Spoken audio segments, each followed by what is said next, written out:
All right then, man. What y'all think? Max, you ready? Yeah, I'm ready. We're rolling. Alex, you ready? I am ready. What's up, cuz? What's up, champ? So without further ado, ladies and gentlemen, I'm Neko White. I'm Alex Quo. And this is the One Piece of Mind podcast. Alex, how are you? I'm good, man. Hot as hell. It's hot outside. It's but I'm hot. good. It's hot outside, but we got a good AC in here in the Comedy Cellar Podcast Studios, man. Shout out to Max Marcus Comedy for holding us down on the producer side today. Shout out to the Comedy Cellar for letting us use their studio today. Now, let's get to it.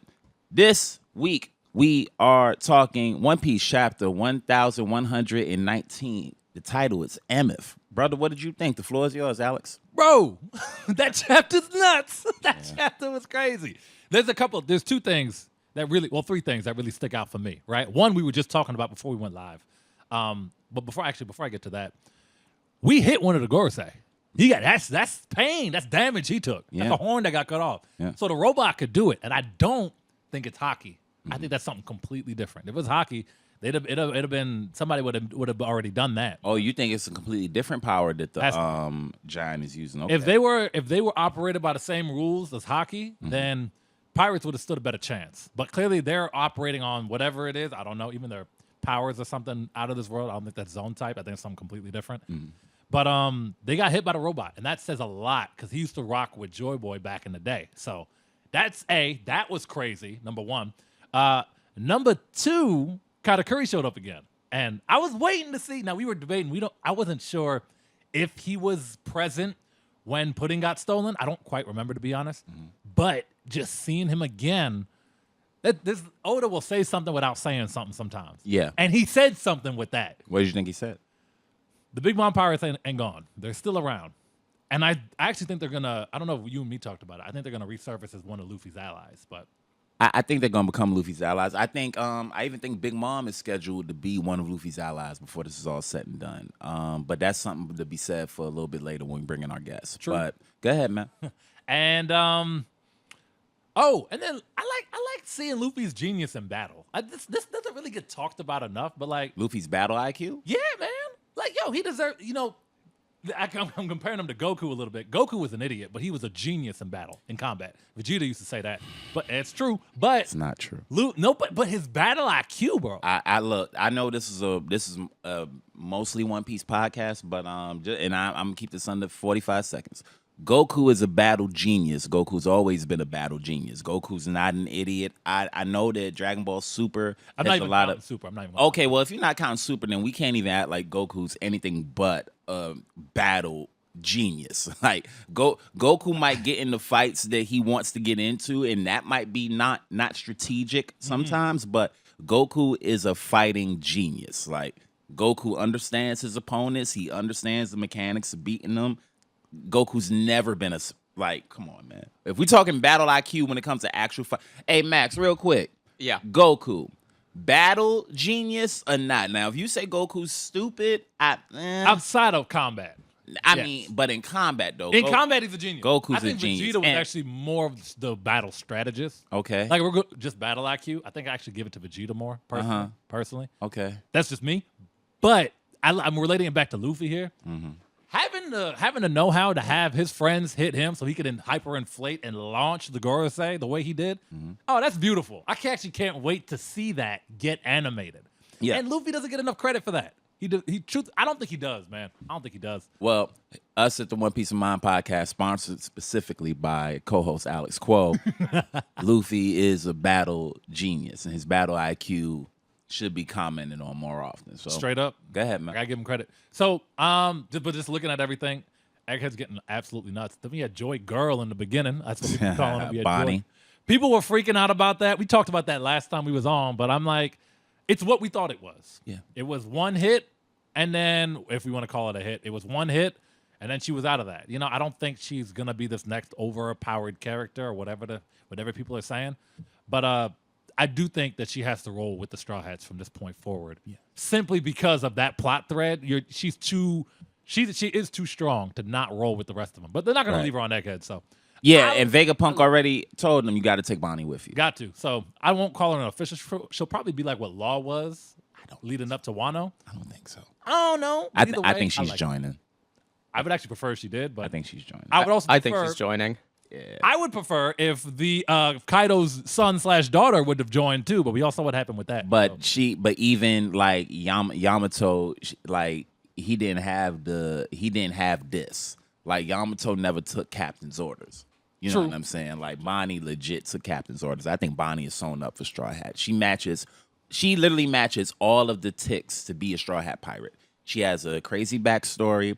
She has a parent that kind of like, or a parent figure that asks Luffy to look after them. That's you know what I'm saying? Yeah. So like you remember when Nami joined the crew, the pinwheel guy. Genzo, is that his name? You remember his name? That's Is that his name? That's very That's his impressive. name? I don't Okay. remember. I want to say that's his name. So Genzo asks Luffy like, "Yo, just make sure you keep her smiling. I don't care what else you do." Vegapunk asks Luffy, "Yo, just make sure you get Bonnie up out of here. Like, look after her." So I think she's joining, and like the dynamics in the crew are already sewn up. She's a glutton like Luffy. She's gonna look up to Luffy. Her pops was searching for Nika. He is Nika. The whole thing about keeping Kuma alive, she's a celestial dragon. Luffy does need one of those on his side, just to like prove the point of everybody can get along if you put them in situations where they have to. The whole thing with Nami, like Nami's gonna look after. Nami's gonna dote on her because she's a child. You know what I'm saying? Sanji she's like, she loves Sanji because he's the best chef on the sea.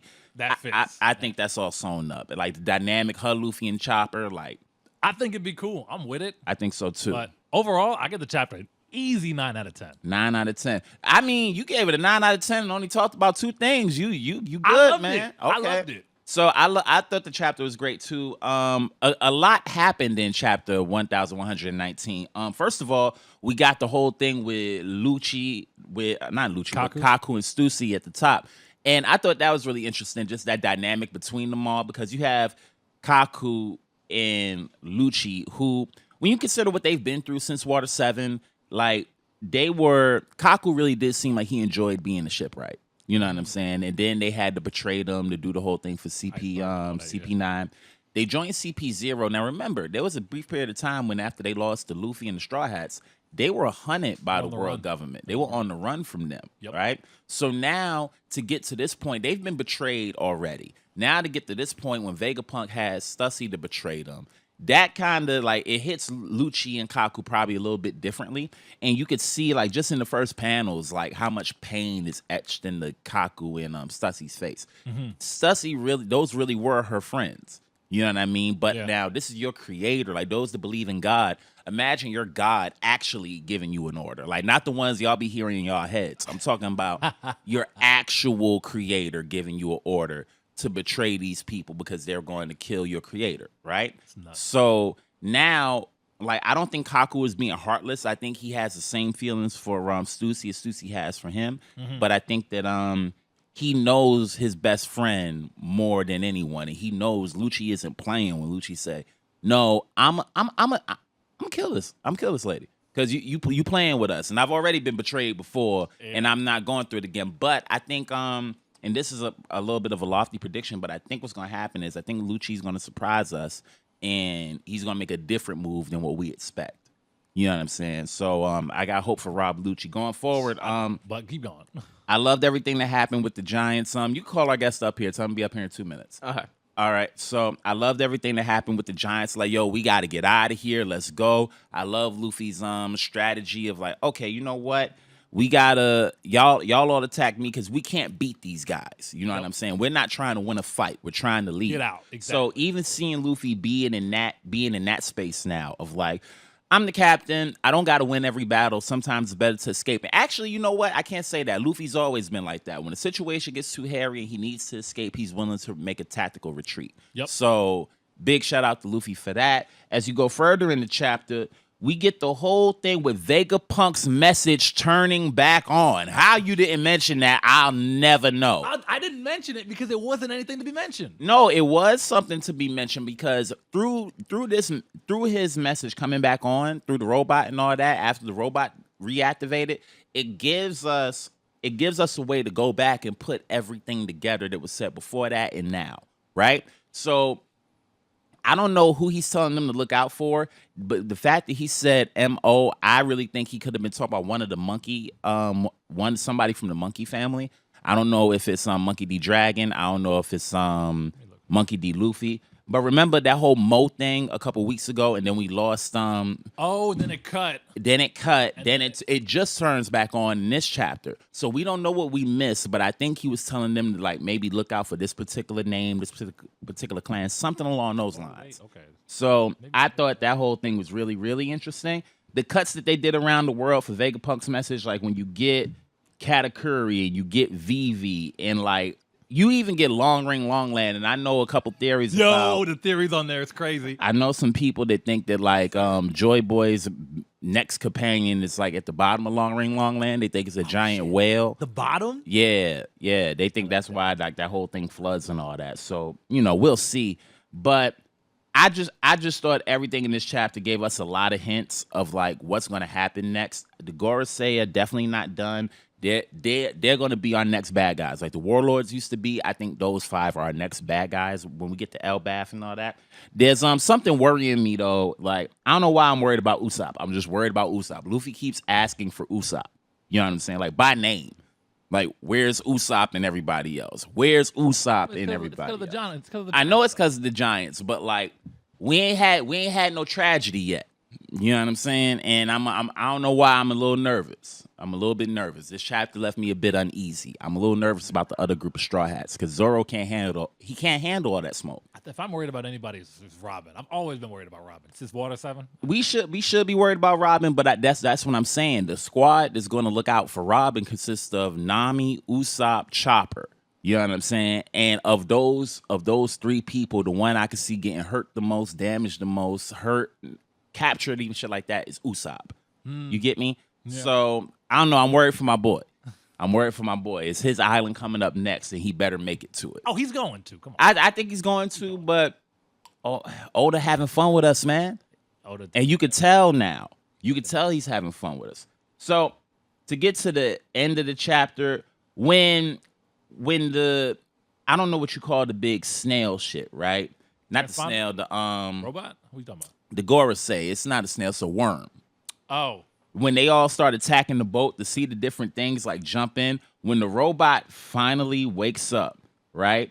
And he punches the boar Gorosei. Because I didn't know if the boar Gorosei, I don't know if it could swim or what. It was running over. It looked like it was about to run over. That makes me think that it's not a devil fruit that they have. They on some whole completely different type of time. But man, the robot's name is Emeth. And Joy Boy left it a message. And according to people that like read Japanese, they said the robot speaks as if it's a child. Really? You know what I'm saying? I didn't hear that. So one of the theories I've been hearing is that like maybe devil fruits are, manifestations of dreams from like, dead children from back in the day. You know what I'm saying? Like maybe slaves, kids that always wanted to be free. Pardon me. Blah, blah, blah, blah. So I don't know. But it leaves a lot of room for theory fodder. I have no idea how this arc is going to conclude. I'm not even going to act like I do.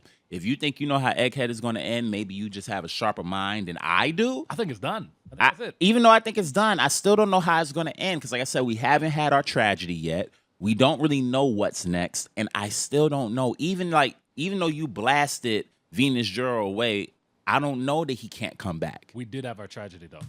It was Garp. That was a tragedy. That wasn't a tragedy, and that wasn't on Egghead. Garp is still alive, probably being, getting his memories pulled out by Blackbeard or something, but Garp is still alive. But when Luffy finds out, same way Ace was a tragedy for Luffy, even though it didn't happen in the Straw Hats per se. You know what I mean? Garp gonna get saved, though. I believe it. Garp about to have his Uncle Iroh moment, bro. It's gonna be, but it's gonna be. Let me get that.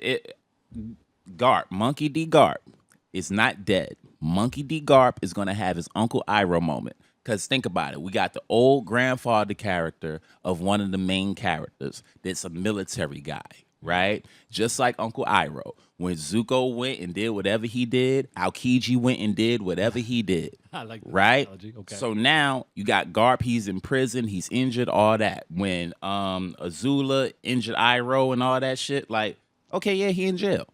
Garp about to work out. He going to get his memory stolen. Blackbeard going to talk shit to him, but we got a final war coming. Garp gonna be there. They gotta kill Garp outright. If not, Garp is definitely gonna be at that final war. Oh, you gotta be. Yeah. He's got a reserve. If they don't show us Garp dead, like killed, splayed, Garp coming back. Ain't no need to worry about that. Kuzan gonna have his whole Zuko moment and all that. Yeah. There's a lot of Yeah. potentially dead characters right now, so it's No, I think Garp is alive. I don't have any worries about Garp. The Marine, if nothing else, even the Marines will go to save him. But I give this chapter a solid 8.5 out of 10. I can't give it a 9. I don't think it was like the peaks of this chapter weren't like the highest for me. But I loved all the parts. I loved the robot. I love Luffy's excitement to meet the robot. You know what I mean? And I loved everything with Bonnie. The fact that she got only one attack out and could only do one attack. Hopefully it calmed down all you people that were so upset. But yeah, man, I really want to know what the robot and Luffy's interaction is going to be like, if he's going to give off any information, and if the Gorosei is going to let him, or if they even have a choice. But what I want to see next is the Straw Hats reconvene and get the hell out of here. they need to process what the hell happened. That's what I want to see. So with that being said, we both get this chapter high reviews. If you haven't checked it out, please make sure you check it out. But yeah, Egghead Island is an arc that you can't really predict because nobody predicted this arc right.